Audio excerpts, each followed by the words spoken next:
So consider how you are called throughout your lifetime and how you have responded in various ways.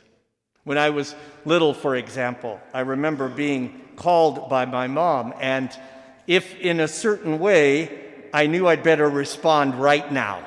Charles Thomas? Oh, look out, right?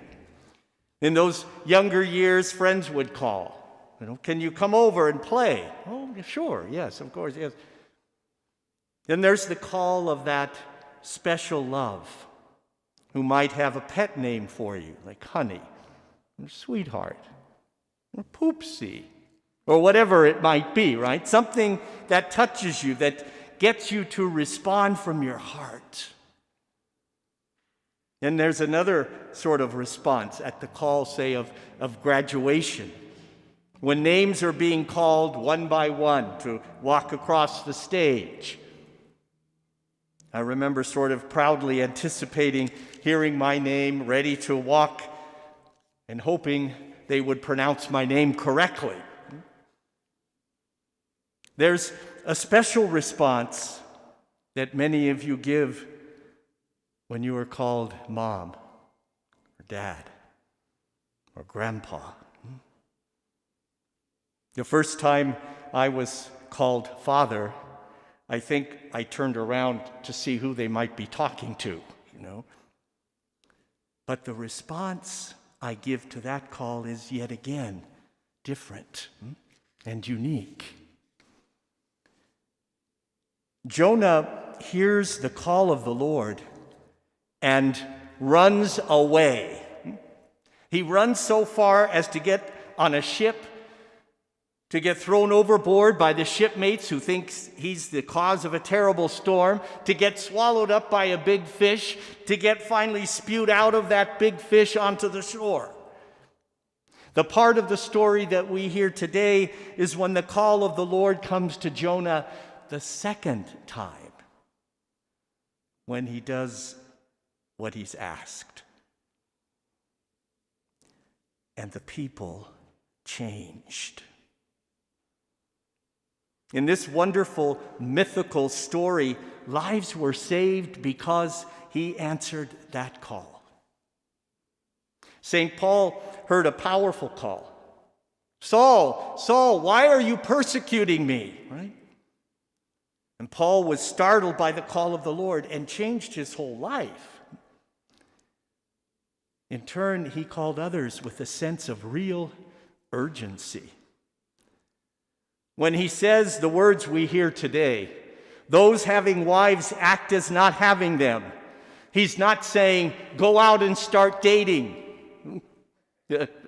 He's saying, everything is passing away.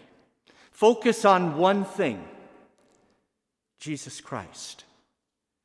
Stop weeping, stop rejoicing, stop living for the world, for everything is transitory. Now, this passage, I must admit, is sort of a Chicken Little calling, isn't it? The sky is falling. The sky is falling. And here we are still 2,000 years later, praying, teach me your ways, O Lord. Guide me in your truth and teach me. And thankfully, the Lord is kind and patient and exists above time. Yet we do know, too, this life is passing with every day. And as urgently as I responded to my mom's Charles Thomas, we ought to respond to the Lord also. Like Jonah, however reluctantly, we might save lives too. When the one crying out in addiction can hear support and challenge in our response. When the earth groaning with its destruction hears cries to care for its delicate balance. When we hear the silent call of the child in the womb. When those on our streets or in our prisons or in our hospital rooms cry out for understanding or help or love, we can hear the call and respond too. We remember in baptism, you were called priest and prophet, one who makes holy and one who proclaims truth. When we do those two things, we save lives too. Follow me, and you will be fishing people out of the waters that may drown them.